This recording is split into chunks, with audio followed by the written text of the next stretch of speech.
प्रिय विद्यार्थियों, आपका YouTube चैनल VMS न्यूलिकी में स्वागत है। आज का हमारा टॉपिक है मैथ। इसमें आज हम पढ़ेंगे लैसएप है और मैसएप है। लैसएप है यानी एलसीएम और मैसएप है HCF।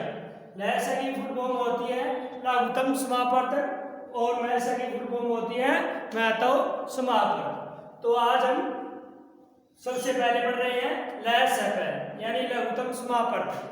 तो लैसएप क्या होता है, सबसे पहले इसकी डेफिनेशन समझो।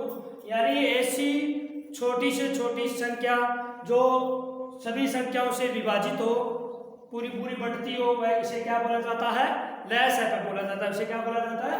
लघुत्तम समापवर्तक बोला जाता है। जैसे आपको कोई संख्या दे दी, जैसे 12, जैसे कोई संख्या दे दी 12, जैसे 2, 3 और 4, 2, 3 और 4, तो 12 क्या है? 2 से विभाजित हो रही है पूरी पूरी, 3 से भी हो रही है और 4 से भी हो रही है ना। तो 12 से और ऐसी कोई छोटी संख्या है जो तीनों संख्या से विभाजित होती है। 10 होती है क्या? नहीं होती है ना। 9 नहीं होती है, 4 से नहीं होगी, 2 से नहीं होगी, 8 नहीं होती है, 3 से नहीं होगी। इस प्रकार 12 क्या है? यानी 2 से विभाजित हो रही है, 3 से विभाजित हो रही है और 4 से भी विभाजित हो रही है। यानी ऐसी छोटी से छोटी संख्या, छोटी से छोटी संख्या जो सभी संख्याओं से विभाजित होती हो, उसे क्या बोला जाता है?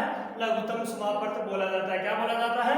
लघुत्तम समापवर्तक बोला जाता है। तो आज हम इसकी दो विधियां होती है, एक तो गुणनखंड विधि और एक भाग विधि। तो सबसे पहले हम पढ़ेंगे भाग विधि। कौन सी विधि पढ़ेंगे? भाग विधि। वैसे भाग विधि सबसे इंपॉर्टेंट विधि है, आसान विधि है। तो आज हम भाग विधि पढ़ेंगे। जैसे कोई संख्या ले लेते हैं, जैसे हमने कोई उदाहरण ले लिया, जैसे 5, 8, 12। आपको क्वेश्चन दे दिया जाता है कि 5, 8 और 12 का लघुत्तम समापवर्तक ज्ञात करो।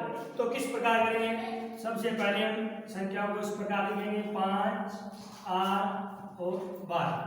अब हमें सबसे पहले ऐसी छोटी से छोटी संख्या का भाग देना है जो ये तीनों, इन तीनों में से कोई संख्या क्या हो सकती है? विभाजित हो जानी चाहिए। जैसे सबसे पहले 2 का भाग देते हैं। 2 का भाग पूरा पूरा जाता है क्या 5 में? नहीं जाता है। विभाजित होती है क्या? पूरी नहीं होती है। तो 5 का 5 लिखना है। 8 होता है क्या? 2 से, यानी 2 का भाग 8 में पूरा पूरा जाता है ना। कितना आया? 2 का भाग 8 में दिया, कितना आया? 4 आ गया। और 2 का भाग 12 में दिया, कितना आ गया? 6 आ गया। 6 2 12 और 4 3 8 हो गया ना। इसी प्रकार दोबारा 2 का भाग देके देखते हैं, यानी 5 में जाता है, नहीं जाता है तो वैसा का वैसा लिखना है। 2 का भाग 4 में पूरा पूरा जाता है ना, तो 2 दूना कितना होता है? 4, तो 2 लिख दिया। अब 6 में जाता है क्या 2 का भाग?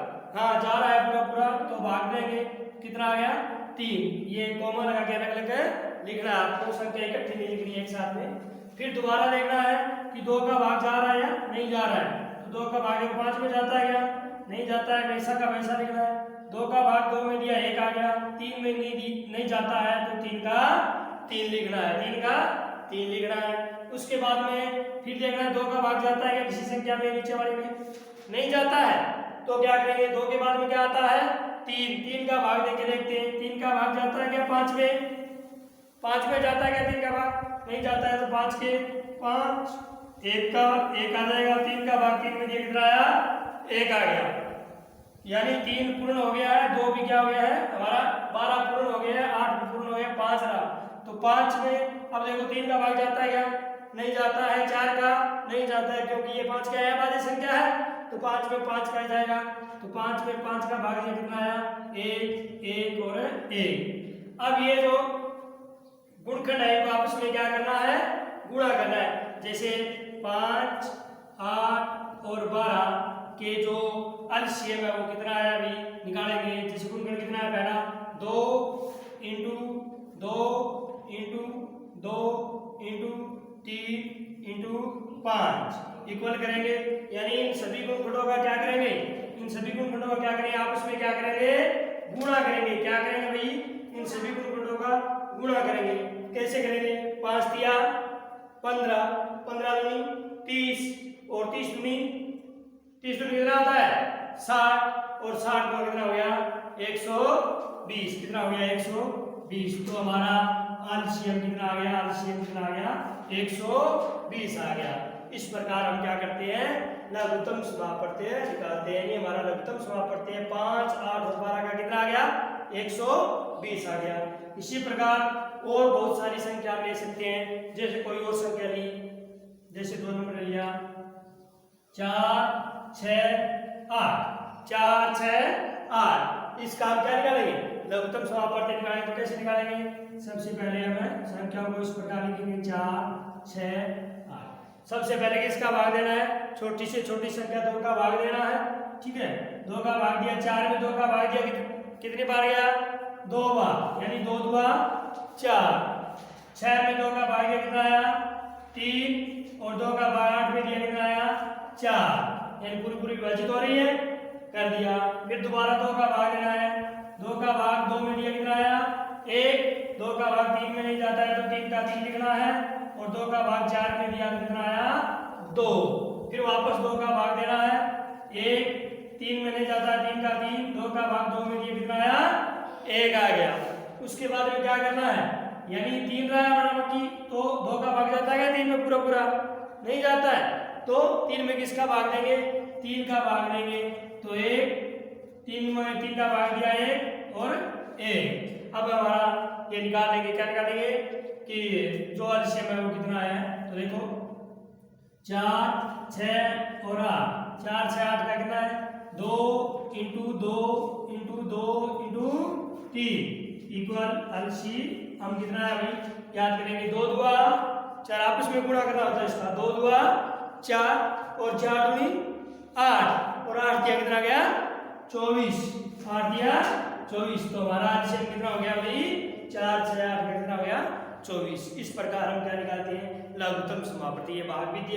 गुणनखंड विधि के द्वारा इन संख्याओं को अलग अलग क्या है? गुणनखंड विधि से निकालकर फिर इनको सबसे जो बड़ी संख्या होती है उसको कॉमन लेके और फिर उसका एलसीएम ज्ञात किया जाता है। तो ये भाग विधि है, ये सबसे इंपॉर्टेंट विधि है, आसान विधि है। इस द्वारा हम क्या कर सकते हैं? लघुत्तम समापवर्तीय हल कर सकते हैं। इसी प्रकार नेक्स्ट सारी संख्याओं का हम निकाल सकते हैं। जैसे 25, 18, 42 का भी निकाल सकते हैं। 25, 18, 42 इसका भी हम निकाल सकते हैं इस प्रकार।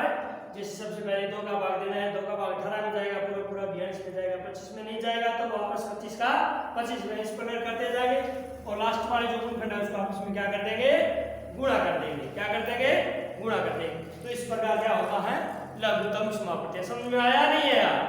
बड़ा आसान है ना? इस प्रकार हल किया जाता है। अब हम करेंगे यानी महत्व समापक। कौन सा? महत्व समापक। चलो महत्व समाप्त करते हैं अभी।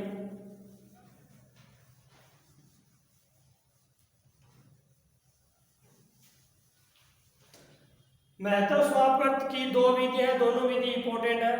एक है गुणनखंड विधि और एक है भाग विधि। कौन कौन सी विधि? गुणनखंड विधि और भाग विधि। 2 विधि है। एक है गुणनखंड विधि और दूसरी विधि है भाग विधि। दूसरी विधि है भाई हमारी भाग विधि। 2 विधियां हैं की एलसीएम की, महत्व समापवर्त की। एक है गुणनखंड विधि और दूसरी कौन सी विधि है? भाग विधि। तो सबसे पहले हम कौन सी विधि कर रहे हैं? गुणनखंड विधि कर रहे हैं। जैसे आपको कोई संख्या दे दी, जैसे एक नंबर सवाल दे दिया 25 और 18। कितना दे दिया? 25 और 18 दे दिया। इसका आप क्या करना है? गुणनखंड विधि से क्या करना है? महत्व समापवर्त क्या करना है? ज्ञात करना है। तो किस प्रकार करेंगे? यानी गुणनखंड विधि में संख्याओं को अलग अलग गुणनखंड विधि से क्या करना होता है? हल करना होता है। तो सबसे पहले हमें गुणनखंड विधि द्वारा 25 का क्या निकालेंगे? निकालेंगे। फिर 18 का। तो देखो 25 का, 25 में 2 का भाग जाता है क्या? पूरा पूरा जाता है क्या? नहीं जाता है। 3 का, 4 का नहीं जाता पूरा पूरा। 5 में 5 का जाएगा। 25 में किसका जाएगा? 5 का भाग दिया तो कितना आया? 5 5 आया 25। फिर 5 में 5 का भाग दिया कितना आया 1, 1 में 1 का दिया 1, ठीक है। तो यानी 25 के गुणनखंड कौन कौन से आ गए भाई 5 × 5 × 1, 5 × 5 × 1 आ गया। अब निकालेंगे 18 का, 2 का भाग जाता है ना 18 में, कितना आया 9, 2 का भाग जाता है 9 में, नहीं जाता है, तो किसका भाग देंगे 3 का भाग देंगे, 3 का भाग 9 में दिया कितना आया 3, और 3 का भाग 3 में दिया तो आ गया 1। तो 18 के में लिखेंगे गुणनखंड लिखेंगे 2 × 3 × 3 × लास्ट वाला 1, ठीक है। अब क्या करना होता है गुणनखंड विधि के द्वारा, यानी जो गुणनखंड है उनमें कॉमन देखना होता है। क्या देखना होता है कॉमन जोड़े बनाने होते हैं, यानी दोनों में जैसे 25 के गुणनखंड और 18 के गुणनखंड में समान संख्या है तो उनका क्या बनाना होता है जोड़ा, और उन जोड़ों में से एक अंक लेना होता है, ठीक है। जैसे इसमें 5 है, इसमें 5 है क्या नहीं है, इसमें 2 है, इसमें 2 है क्या नहीं है, इसमें 3 है, इसमें 3 है क्या नहीं है, तो क्या करते हैं कोई संख्या कॉमन नहीं हो रही है। जैसे लास्ट में क्या इसमें 1 है, 1 है, तो 1 1 का जोड़ा बना देते हैं, यानी 25 और 18 का मैच से कितना आ गया भाई 1 आ गया, कितना आ गया 1 आ गया। मैं तो समापन कितना आ गया भाई 1 आ गया। तो इस प्रकार क्या किया जाता है, ये हमारी कौन सी विधि है भाई गुणनखंड विधि है। कौन सी विधि है गुणनखंड विधि है। और बहुत सारी संख्याएं हम ले सकते हैं, जैसे कोई संख्या बताओ भाई, जैसे संख्या ले ली 42, सॉरी चलो ले लेते हैं 21 और एक ले लिया 15, ये ले लिया, ठीक है 21 और 15। तो हल करेंगे, जैसे सबसे पहले 21 का गुणनखंड करेंगे, 21 में कितने का भाग जाता है 2 का जाता है क्या नहीं जाता है ना, विषम संख्या 2 का भाग नहीं जाएगा, 3 का भाग जाता है, 3 का भाग दिया 7 के कितना आ गया 21, और 7 में 7 का भाग कितना आ गया 1। तो 21 के गुणनखंड कौन कौन से आ गए 3 × 7 × 1। फिर निकालेंगे 15 का, 2 का भाग जाता है क्या नहीं जाता, 3 का भाग लेंगे, 3 का भाग कितना आया 5, और 5 में 5 का भाग कितना आया 1, यानी 15 के गुणनखंड कौन कौन से आ गए 3 × 5 × 1। अब क्या करना है समान संख्या देखनी है, यानी दोनों में क्या हो समान हो, जैसे इसमें 3 है, इसमें भी क्या है 3 है, तो ये हमारा एक है जोड़ा बन गया। इसमें 7 है, इसमें 7 है क्या नहीं है, तो छोड़ देंगे। 5 इसमें है क्या नहीं है, तो कॉमन नहीं हो रही है, इसमें लास्ट में 1 1 है, तो 1 1 आ गया, यानी 21 और 15 का जो अच्छी है वो कितना आएगा, यानी इन 3 और 3 में से क्या ले लेंगे 1 3 ले लेंगे, गुणा 1 1 में से 1 ले लेंगे, कितना आ गया 21 और 15 बराबर 3 का 3, कितना आ गया भाई 3 आ गया, कितना आ गया हमारा अच्छे कितना आ गया 3 आ गया, कितना आ गया 3 आ गया। इस प्रकार अनेक सारी संख्याएं क्या ले सकते हैं, और बहुत सारी संख्याओं के द्वारा भी हम क्या कर सकते हैं इनको हल कर सकते हैं। चलो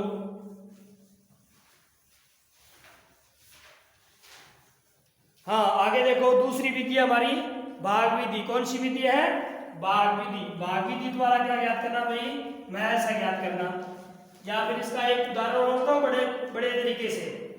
चलो एक गुणनखंड विधि का उदाहरण और समझो भाई, जैसे ले लिया हमने 18 26 और एक संख्या ले ली हमने 24, ये 3 संख्या ले ली। इसका गुणनखंड विधि द्वारा क्या निकालना मैं ऐसा निकालना। तो कैसे करेंगे, सबसे पहले 18 करेंगे, 2 का भाग दिया 9, 3 का भाग दिया कितना आया 3, 3 का भाग दिया 1, ठीक है। तो 18 के गुणनखंड हो गए 2 × 3 × 3 × 1। अब निकालेंगे 26 की, 2 का भाग दिया कितना आया 13, और 13 क्या है अभाज्य संख्या आ गई, तो 13 में क्या 13 का भाग जाएगा 1, यानी 26 का क्या आ गया 2 × 13 × 1, ये गुणनखंड हो गए। फिर निकालेंगे 24 का, किसका 24 का, 2 का भाग दिया कितना आया 12, 12 2 कितना होता है 24 12। फिर 2 का भाग दिया कितना आया 6, 6 में 2 का भाग दिया कितना आया 3, और 3 में 3 का भाग दिया कितना आया 1। तो 24 के गुणनखंड कौन से हो जाएंगे 2 × 2 × 2 × 3 × इंटू 1। अब हमें कॉमन देखना है कि तीनों में क्या होना चाहिए, कॉमन होना चाहिए। उनमें से एक अंक लेंगे, जैसे 2 इसमें है, इसमें है, तो यानी 2 2 2, ठीक है। तो क्या हो जाएगा 18 26 और 24, एक तो आ गया 2, इनमें से 2 2 2, एक 2 ले लिया, इसमें 3 है, इसमें 3 है क्या, इसमें नहीं है, इसमें है, तो 3 नहीं लेंगे। यानी तीनों में क्या होना चाहिए, 18 में 26 में और 24 तीनों गुणनखंडों में क्या होना चाहिए, कॉमन होना चाहिए। तो इसमें 13 है, इसमें 13 नहीं है, इसमें 2 है, इसमें 2 मान हमने क्या ले लिया है, पहले ले लिया है, और 2 नहीं है, चलो छोड़ो। इसमें 1 है, इसमें 1 है, इसमें 1 है, तो यानी 1 हो गया, 1 1 है, 1 1 1 1, तो 1 हो गया गुणा 1। तो 18 और 26 और 24 का HCF कितना आ गया भाई, HCF कितना आ गया, 2 × 1, 2 का 2, कितना आ गया भाई, 2 आ गया, कितना आ गया, 2 आ गया। इस प्रकार है गुणनखंड विधि द्वारा हम क्या करते हैं, HCF निकाला जाता है, मैथ है, मैथ और समापत्य निकाला जाता है। अब हम करेंगे भाग विधि। कौन सी विधि, भाग विधि। सेकंड विधि हमारी कौन सी विधि है भाई, भाग विधि द्वारा क्या करना भाई, भाग विधि द्वारा क्या करना, मैथ है, मैथ और समापत्य ज्ञात करना। तो जैसे कोई संख्या लेते हैं, जैसे 35 और 42, जैसे दो संख्या ले ली हमने, एक ले लिया है 35 और दूसरा कौन सा ले लिया है 42। इसको कौन सी विधि से, मैथ और समापत्तक करेंगे 35 और 42 का भाग विधि से। कौन सी विधि से, भाग विधि से। तो कैसे करते हैं, जैसे सबसे पहले यानी छोटी संख्या का बड़ी संख्या में भाग देना होता है, इसका छोटी संख्या का बड़ी संख्या में क्या देना होता है, भाग। तो छोटी संख्या कौन सी है, 35 का भाग देंगे किसमें, 42 में, किसमें 42 में, किसमें 42 में भाग देंगे। तो कितनी बार जाता है भाई, कितनी बार जाता है, एक बार। तो 35 का 35 कितनी बार जा रहा है, एक बार जा रहा है ना, 35 का 35। हाँ, शेषफल कितना बचता है, देखो भाई 12 में से 5 गए, कितने बचे 7, 12 में से 5 गए 7 बच गए। अब क्या किया जाता है भाई, 12 में से 5 गए 7 बच गए। अब ये जो भाजक है ये दोबारा वापस लिखा जाता है, यानी तब तक हल करना होता है जब तक इसमें क्या ना आ जाए, 0 ना आ जाए। 0 आएगा तब हमारा क्या होगा, पूर्ण होएगा। तो 0 आएगा, 7 बच गए ना, तो अब क्या करना है, 7 का भाग देना किसमें, वापस इस भाजक में 35 लिखेंगे यहाँ पे, ठीक है। 7 का भाग दिया 35 में, कितनी बार गया, 5 बार। तो 7 5 35, शेष पर कितना बचा, 0। तो यानी लास्ट में जिस संख्या से विभाजित होता है, लास्ट में जिस संख्या से विभाजित होता है वही हमारा क्या होता है, HCF। तो इसका HCF कितना आ गया भाई, 7, कितना आ गया 7, यानी कि कौन सी संख्या से विभाजित हुआ है, 7 से। किससे, 7 से। 7 से विभाजित होने पर क्या आया है, 0 आया ना, तो इसका HCF कितना आ गया, मैं तो समापत्य 35 और 42 का कितना आ गया, 7 आ गया, कितना आ गया 7। यानी तब तक भाग देते जाना है तब तक इसमें क्या ना आ जाए, 0 ना आ जाए, क्या ना आ जाए, 0 ना आ जाए, तब तक इसमें क्या देना भाई, भाग। जैसे और लोग 8 और 22 का करती है, किसका करते हैं, 8 का और 22 का करते हैं, 8 का और 22 का करते हैं। कैसे हल किया जाएगा, तो बड़ी संख्या में भाग देना है छोटी संख्या का। तो कितनी बार जाएगा भाई, बताओ भाई कितनी बार जाएगा, 8 का 8 दूनी 16, 8 दिया 24 ज्यादा में, तो 2 बार जाएगा, 8 दूनी 16। शेषफल कितने बचे, शेषफल कितने बचे भाई, 12 में से 6 गए, कितने बचे 6, ठीक है। 0 आया क्या, शेषफल नहीं है, तो और भाग देते चले जाना है। फिर हम किस में भाग देंगे, वापस भाजक लिखेंगे, यहाँ पे भाजक कितना है हमारा, 8, भाजक 8 है, 8 लिखेंगे वापस। 6 का भाग दिया, 6 का 6, कितना बचा, कितना बचा 2 बच गया, कितना बच गया 2। वापस क्या करेंगे, भाजक लिखेंगे, इसको ऐसे भी मिला सकते हो, ठीक है।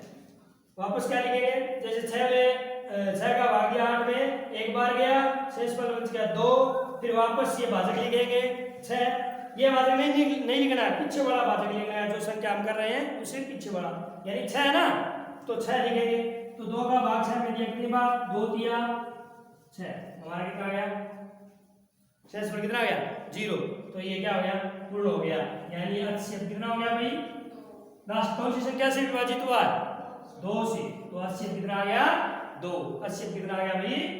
2 आ गया। कितना आ गया? 2 आ गया। इस प्रकार करना होता है, ठीक है। तो अब और बड़ी भी संख्या ले सकते हैं। कौन सी ले सकते हैं? और बड़ी बड़ी संख्या भी ले सकते हैं, जैसे चलो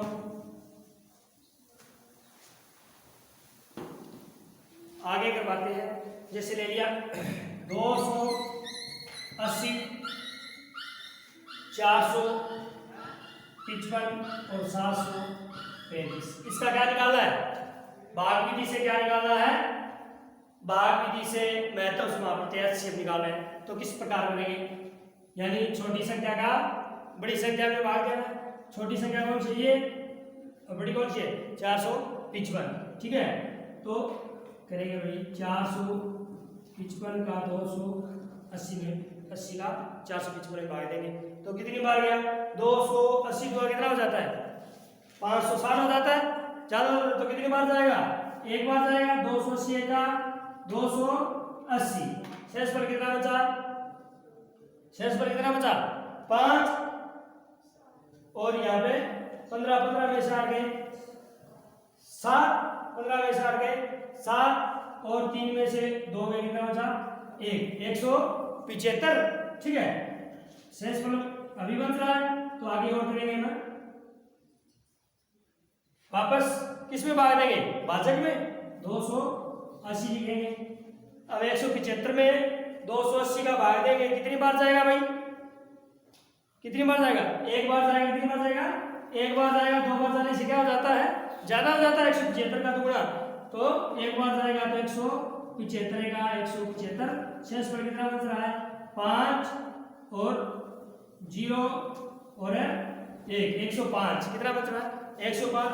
वापस क्या करेंगे? भाजक में क्या देंगे? भाग देंगे। भाजक कितना? 175, तो 175 में भाग दें 105 का। 105 को कितना होता है? 210 होता है। ज्यादा हो जाता है तो कितनी बार जाएगा? एक बार। 105 का 105, कितना बच रहा है? 075, 70 कितना बच रहा है? सॉरी 70 बच रहा है। कितना बच रहा है? 70। अब क्या करेंगे? दोबारा भाग देंगे भाजक में 105 का, ठीक है। तो 70 गुना कितना होता है? 140 हो जाता है। कितनी बार जाएगा? वापस एक बार जाएगा। तो कितना आ गया? 70। कितना बचता है? 5 और 3, 35 बच रहा है। कितना बच रहा है? 35। कितना बच रहा है? 35 बच रहा है। अब वापस क्या करेंगे? भाग देंगे। किसमें? भाजक में। भाजक कितना है? भाजक कितना है? 70 में भाग देंगे तो 35 दुआ कितना हो गया? 70। शेष पर क्या बच रहा है? 0। तो ये हमारा क्या हो गया? 80 कितना हो गया? 80। अब यानी इन दो संख्याओं का शेष कितना आया? 35 आ गया। कितना आ गया? 35। लास्ट किससे विभाजित हुई है? 35 से विभाजित हुई है। तो 80 कितना है? 35। अब हमें कंफर्म करना है कि ये भी 35 से विभाजित होती है। यदि 35 से विभाजित होती है तो इन तीनों संख्याओं का 80 35 होगा, और नहीं होती है तो हम क्या करेंगे? इनको सही करेंगे। तो देखो भाई 735 में किसका भाग देंगे? 35 का। 735 में 35 का भाग देंगे। किसका भाग देंगे? 35 का भाग देंगे, ठीक है। तो चलो भाग देते हैं। 35 दूनी 70 और 35 दिया 105, ज्यादा ज्यादा तो 35 हुआ कितना? 70 लिखे। कितना बच गया? 3 और ऊपर से होता 5, 35 हो गए, ठीक है। शेष पर कितना बचा? 3, ऊपर से 5 बाकी हमारा, तो 5 है उधार दिया, ठीक है। अब वापस क्या देंगे? भाजक में भाग देंगे, यहाँ लिखेंगे वापस भाजक, ठीक है। तो 35 में 35 का भाग कितना आया? 35 है का 35, यानी शेष पर कितना बचा? शेष पर कितना बचा? 0। तो यानी ये क्या हो रहा है? 735 भी किससे विभाजित हो रही है? 35 से विभाजित हो रही है। तो हमारा 280, 455 और 735 का 80 अब कितना आया भाई? 35 आया। कितना आया है? 35 आया। इस प्रकार हमें निकाल सकते हैं। कौन सी विधि है ये? भाग विधि। कौन सी विधि है ये? भाग विधि। यानी भाग विधि में क्या होता है? जब तक लास्ट में शून्य न आ जाए, शेष पर में क्या न आ जाए? शून्य न आ जाए, तब तक हमें करना होता है भाग देते रहना है। जब शून्य आ जाए तो लास्ट की संख्या से विभाजित हुई है वही हमारा क्या होता है, 80 होता है। यानी ये नहीं देखना है कि 280 हमारा 80 है, यानी लास्ट में किस संख्या से, तो इन तीनों का हमने कंफर्म किया तो लास्ट में किससे विभाजित हुई है, इस 35 से विभाजित हुई है लास्ट में, तो 80 कितना आएगा, 35 आएगा। ये है भाग विधि, बड़ी आसान है भाग विधि और गुणन विधि। तो आज हमने किया लघुत्तम समापत्य, महत्व समापत्य का पूरी जानकारी। आगे के अध्याय में हम वर्गमूल करेंगे, भाग विधि से वर्गमूल करेंगे, जो आपको आगे नेक्स्ट वीडियो में मिलेगी। आज के लिए बस इतना ही, धन्यवाद।